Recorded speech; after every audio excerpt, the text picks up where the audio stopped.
Hey, thanks for tuning in to All Things Metal at Rock Roll Medicine. I'm Denny Spinks. I'm here with Raymond Terry from Good. Kill How the you Fall. doing? How are you doing? Good. I'm very well, thank you. Um, so, so tell me a little about Kill the Well, Fall. Kill the Fall is from Cleveland, Ohio. I started my musical journey back in 1998 with a band called Allergic to Horrors. And then from there, that band, had a good run, was on a Warped Tour, opened up for a lot of bands, did a ton of touring, and then kind of just got out of that genre, which is like more of a thrash punk sound. And then from there, went into Kill the Fall, and Kill the Fall was around from probably 2005 to 2008, around that period of time. And then after that, we ended up splitting up, and I just kind of got out of music and retired. Just kind of burnt out for music in general. And then from there, I went on and did strength conditioning, MMA, jiu-jitsu, all that type of stuff. I run my own gym, and then here we are now. I just kind of got the bug again. So in 2004, excuse me, we started writing and recording again, and we got together with Bob Marlette and Ryan Williams, and everything else is history. Here we are, moving along. Yeah, I was gonna say I was looking at your Yeah. YouTube channel, and it looked like everything was put up like within a few Yeah, days. yeah. But yeah, there's like years Right, of music on there, right? I mean, and so and I'd been to a few Warped Tours, and I probably seen you and didn't realize it. And so I was gonna say the feel is definitely punkish. You know, for sure. I get that vibe for sure. Yeah, that. And so the older stuff is definitely more punkish. The newer stuff, it still has that punk vibe, but it's not like full on punk. Bit of, you know what I mean? like that, maybe like more melodic punk or yeah. The other stuff was a little more hard. Was that planned? No, I think it's just kind of as a songwriter, I evolved into that, and then I think a lot of it has to do too with the production of working with Bob and Ryan. The production quality is so high; it gives a nice, loud, massive sound. I think that kind of helps. The other recordings, nothing wrong with them; they were good, but they were a little more raw. You know what I mean? So yeah. Yes, So I would agree for sure. Yeah, the production I think helps pick that up a little bit too. Yeah, I was thinking that too, and I was thinking, well, maybe, I don't want to say influences change, but maybe some of the things that you're listening to now, are different than what you were listening to then and what you were 100%. Striving for. Yeah, I mean, for sure, back then I was, in 1998, I was like what, very young, very young, and that. Yeah, exactly. Piss and vinegar and everything fast, else. 100 miles an hour, screaming, and I guess I mellowed out a little bit. So, I can't remember. It's you got a few albums out. Yes, sir. Correct. And what's the plan for the new ones? Right now we're recording. So we have the acoustic EP that came out, saying goodbye to the things you cannot hold on to. And then from there, we started. Now we're working on our next full length record, and that's going to have about 10 to 12 songs. Excess to Failure is that heavy one that just got released a couple weeks back, or maybe almost a month ago now. And that one is the first single off of that record. And then here in a few weeks, we're going to have another release coming as well. That one's called The Suffering. It's a little bit different, style-wise. It's still us. It still has that big sound, a dark sound to it, but it's a little, it's a little bit different than what the first single was. The first single was pretty ripping and in your face, and this one's still heavy, but just a different kind of heavy. So, are you planning on pulling like a full length album, or is this going to be just digital? That's something that we definitely want to do. We want to actually put an LP vinyl out there into the world. We're just kind of looking for the right fit to make that happen. But right now, we're just honestly working on getting our songs together because it's not fully written yet. Right now, a little more than halfway done with it. So, Okay. and we're recording, we're in the recording process. We recorded a batch of songs, took a break. We're writing some more. We're going to go back in and write and record again. And in the meantime, we're going to be doing a lot of touring too. So we're going to, as far as putting vinyl out, I'd like to, but right now the main focus is our tours, our live shows, and finishing the record. So speaking of touring, where are you guys? What's your tour Right looking now, like right now? nothing's set in stone yet, so we can't really announce anything or talk about it as of yet. But we do have a show August 24th here in Ohio, right on the border of Ohio and Pennsylvania. It's called Farm Fest, State Line Farm Fest. It's going to be it's massive. There's like I think 30 bands or something. It's a big festival, so we're playing that. That's the only thing set in stone right now. But we definitely have some stuff in the works. We're going to be getting on the road, working with a booking agent to get that put together. So it's hopefully dialed in here really soon. So basically, everything's sort of in the planning stages of what's going on and how you're going to do everything. We're just kind of like, we kind of know the path of, the region we want to hit. We want to do East Coast, Midwest to start. And then from there, kind of just, do that tour, come back, regroup, and then go out, maybe do another one down south, and then eventually make our way to the West Coast. But right now, nothing's set in stone, so we're still we're hoping September is the date to make that happen. So, yeah. Cool. So what's the response been from the fans? Really, really positive. We've gotten so much feedback. I appreciate it so much. Like there's all kinds of messages, and everyone's saying, even the acoustic stuff, they love it, and it's been really positive, really positive. We just played a show here in Cleveland, and to our surprise, there was like over 200 people at the show. And a good probably 150 that was our fans and our crowd, and they were really into it. And the momentum's been building pretty well. So it's like I said, it's been a while since we've been in the music scene and doing anything. So I was kind of a little bit surprised at how, I probably shouldn't have been surprised, but I was pretty surprised at how much the music scene has changed.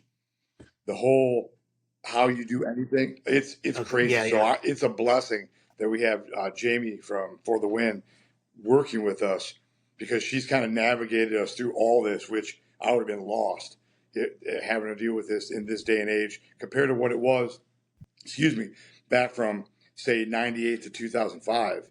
It's like night and day difference, right? So I've it's heard, crazy. I've heard Even that booking as well. shows, getting publicity, anything. Back then it was so DIY. It was so, boots on the ground type of atmosphere, like getting out there, making a hand flyer, passing them out, sending flyers to the promoter at the show. They have a street team. They pass them out throughout the place and kind of build a fan base that way. And now everything's is very digital. So, and clubs and people that are booking you are looking at your Spotify numbers and this number and that number, and there's digital one sheets rather than just the paper one sheet that you mailed in before. So much has changed, and I really thank Bob, Ryan, and Jamie for really kind of navigating us through all this, because without them, we'd be lost. So. And that's basically your street team, Bob your PR and Ryan team, are the producers of the record. Jamie is the publicist, and so she does, like the street, getting us out there, publicity. But Ryan and Bob have been very helpful with just kind of leading us, with some like, hey, maybe we should do this, maybe we should do that, as far as promotion and stuff like that. All three of them have helped a ton, but mainly Jamie has been the one really steering the ship and making sure we get to the right places and do the right things, and she's been absolutely amazing. Are they getting on you about your socials? So well, when she first started working with us, I don't know exactly how she put it, but basically she flat out said, your social media looks like it's non-existent. Completely non-existent, right? So she had to go through. That's why I said she's been amazing, because she had to go through and build it from the start, from the ground up. We didn't even have an artist page. So she did everything for us to where we're at this point right now.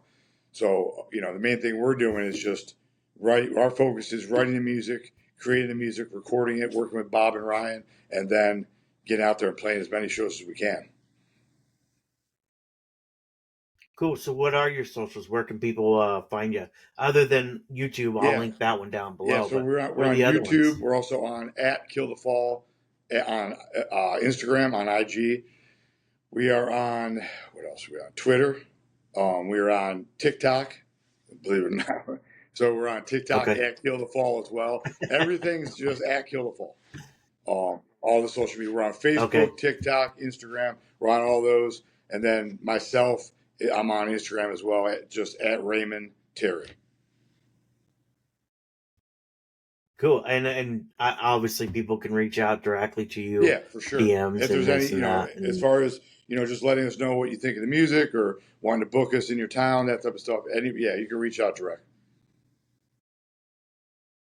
So being the time and the change, everything like that, how do you feel music has changed in general? I would say couple of the biggest things for me, from what I see from people, like my interactions, it seems like the attention span is very short. Whereas back in the day, for me at least, I would get a record and I want to listen to that record all the way through, start to finish, and hear that in its entirety. And it seems like nowadays it's all about one song, right? It's just, what's your newest single? What's your newest, sometimes when it comes to TikTok, it's like, what's your best 15 to 30 seconds, which I'm just not used to. Right. And that's not how I listen to music. But as far as promotion, we kind of start having to start adapting to, that's how people are listening to music now. So we have to at least give that to them on that platform, and then hope that they listen to things in their entirety, listen to the entire song, listen to the entire record. Like the last EP we just put out, there was a single off that, but then it's a 3-song EP, and those 3 songs flow together, and they're meant to be listened to as a whole, not, just as like 1 or 2 songs. Right. Obviously you can listen to it, as a single, but it's kind of written to be as one EP, one thing. So hopefully people start going back to listening to albums and everything in their entirety. So if that makes any sense, what I'm saying. Yeah. I think I don't want to say real music lovers, will do that, but probably a lot of musicians, stuff like that. People really into music are going to listen. Right, and there's nothing wrong with. And there's nothing wrong with being just a casual listener. And I like that song, but my thing is, if you like 30 seconds of it on a clip, then go, make sure you go listen to the whole thing and get the entirety of the song and how it was written for you to be heard, not just the chorus. The verse and the pre-chorus build to that chorus, so you should hear the whole thing as one big unit. Yeah, for sure. So speaking of that, is your writing style changed? No, much not over really. the years? I mean, style as in like what I'm actually writing and playing has changed. It's not the. Or I was saying, like, obviously your viewpoints on certain things are going to change, right? I mean, so as far as like that type of writing? As far as writing goes, my approach to writing is pretty much the same. I always write the music first, and then I have, all my lyrics are personal. So it's all my things that, I went through or I've been through and dealt with. So I kind of just know what's in my mind and what I'm feeling and thinking while I'm writing the music. And then I just touch on that lyrically, right? Or maybe sometimes I already have something in my lyric notebook that I know I want to use. So I see if that fits. Maybe I have to change a word or two from what I originally wrote, but that the basic premise and idea of what I wrote can fit into this song.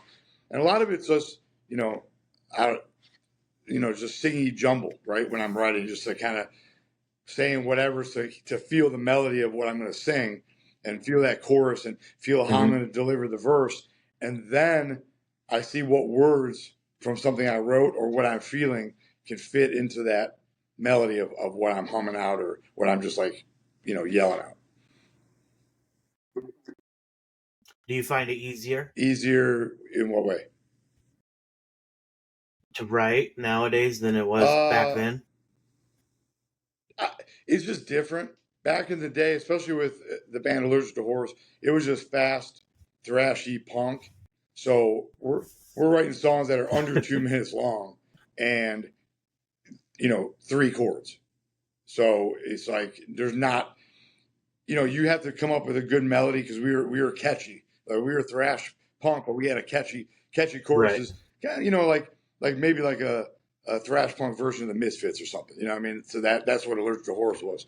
So I still had to come up with catchy choruses that people could sing along with back then. But now it's more, the songwriting is a little more intricate, a little more detailed. And like you have your verses and your pre-choruses, and how does that pre-chorus flow into the chorus? What chords are being used? How do they transfer over to the chorus, and how we bring it back down? So I wouldn't say it's harder. It's just a little more complex than it was before. Yeah, I mean, 3 chords are 3 chords, right? Right. Yeah, exactly. 3 chords and the truth. So now we just have a few more chords and some building and the truth. Right. So, who are your major influences? Well, musically and like being able to write as well. Obviously, when I was younger, probably one of my biggest influences would be the Misfits. That was, when it comes to like the punk stuff and all that, the Misfits were a huge influence on me. Minor Threat as well. That style of punk was a huge influence on me. But then at the same time that I'm listening to that, bands like Pearl Jam and Tool and all those bands were a big influence on me as well. So, when you have those now, like back in the original Allergic to Horrors band, really only the punk influences are coming out a lot. Now everything's, for my whole life, everything I've been influenced by is, I feel is kind of help, the landscape of what I'm writing now and how I'm approaching things. But yeah, like, when I was younger as a teenager, lyrically and musically, Pearl Jam was a massive influence on. Yeah, so like I was saying, as far as influences, when I was younger, as a teenager, Pearl Jam and Tool and bands like that in those genres were a huge influence to me as well. So now I think as I write, more of those influences kind of maybe seep through a little bit more than they did when I was just, like we said before, 3 chords and the truth. That doesn't, that when you're writing that stuff, the other influences are there, but they don't take as much of a front seat as they do now. Yeah. Did you ever feel pigeonholed to that why genre? That's why I made the change in the band, because we started writing at the end of Allergic to Horrors. We started writing more of kind of shifting into what we are now, and it was a backlash. Like a lot of our fans just were like, the typical you're a sellout, you're soft, and so after that last EP that had some more mellow songs on it for Allergic to Horrors, I just made a decision. Hey, let's let that be what it was, and let the fans have that at all times for what it was, a fast thrash punk band, and let's start something new. And then since it's something new, we can come off and just we dictate what we want to be and how we, and not get ourselves pigeonholed into one thing, which is why, you said yourself, earlier, Kill the Fall had a little more raw, a little more punk feel to it, but then come into 2024 and we have an acoustic album, and then a couple months later, after the acoustics album is out, we have back to in your face slamming punk song again. So we're able to have a lot of diversity in this band where we were not able to, and we were not going to be able to in Allergic to Horrors. Yeah, for sure. I totally agree. I think it's tough for bands because you want to be successful, but at the same time you Yeah. get kind of pigeonholed, right? And then you can't break out, and if you do, you're this, Yeah, you're that, for or sure. you know, you can look at the biggest bands in the world, and it's the same thing. They don't necessarily sound the way Right. they did when they started, but I feel like it would get boring and old, right? Doing Definitely, it's definitely something that when you get pigeonholed like that, it does get old, you know. And and you kind of just start like, I think if you stay in it and do it and force yourself to stay into that genre and do what everyone's expecting you to do because you're this certain type of song. I mean, band writing this certain type of song, then the authenticity and the raw feel and emotion that you were putting into that's gone now. Because now you're just like, well, I have to write this yeah, type of song, so I guess I better go do that, rather than this is what I'm actually feeling. Let me give you from the heart what I'm feeling. That's why, yeah. I mean, you really only have two choices, right? You either switch what you're doing in the band, or you yeah, create a new right. And band. if you and then You know if you switch that. what you're doing to the band, then you have to ask yourself, do I want to be true to what that band was and let, because we did that for Mhm. many years. It was like I think maybe like 6 years or 7 years or whatever it was. But we did that for a long period of time. So we've established this is what we are. It wasn't like we did, a couple, and one style record to come out with and then change it up on the third record and come back. We were in that style for a while. So we kind of felt that we owed it to our fans to just say, okay, that band is what it is. We can do something new now. You're right. That's awesome. Um, so since you don't have any tour, I was gonna have you, you know, kind of see what you got going on tour wise. But you don't have anything Yeah. coming up till Yeah. September. Um, so you're gonna hit the East Coast. Are you going all the way That's the across plan. Yeah, the U.S.? we like to hit the Midwest, go all the way up the East Coast, come back down as far as we can, and then come back maybe like through the lower portion, like West Virginia, Kentucky, that type of stuff, and make our way back home, and then regroup a little bit, and then see where we're at. I mean, I don't. Who knows where we'll be at as far as songwriting, or do we need to go in the studio again, or whatever, and then go back out and go down south, maybe Florida, Texas, those areas. Yeah, I was gonna say if you hit it, I'm in Kansas City, so if you swing my Yeah, way, for I'd sure, love to check you for out sure. and see, Yeah, yeah, say hell yeah, hi. for sure. Well, Ray, I want to thank you for Thank hanging out you. with me for the Yeah, 25 minutes and so. It's been great to listen to you. I'm anxious to hear what you got coming out in the perfect. Yes, future for keep sure. an eye out because, like I said, in a couple weeks now, probably next week or the following, we'll start the pre promotion for the new single, and then it'll be dropping soon. So, all right, Awesome, cool. thank you, I wish you all the best. I hope thank you, things appreciate it. work Thanks out. for having me on. All right, I'll see you. No problem. Have a good day. Bye.